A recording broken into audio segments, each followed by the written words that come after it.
মাছ দিয়ে ওলের ডগা আর কাঁঠালের বীজ দিয়ে চচ্চড়ি করবো। লবণ দিয়েছি, হলুদ দিয়ে দিলাম। চিংড়ি মাছগুলো ভেজে নেবো।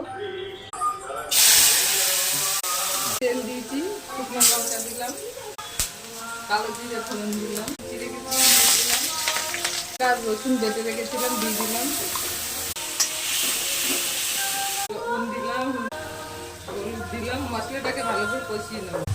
রসুন লঙ্কা বাটাটা কষানো হয়ে এবার কাঁঠালের বীজ আর লাউ ডগাগুলো দিয়ে দিলাম, চিনি দিয়ে দিলাম।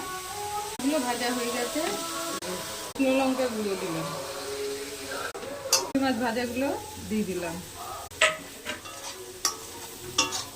চিংড়ি মাছ কাঁঠালের বীজ দিয়ে চচ্চড়ি হয়ে গেছে, নামিয়ে নিচ্ছি।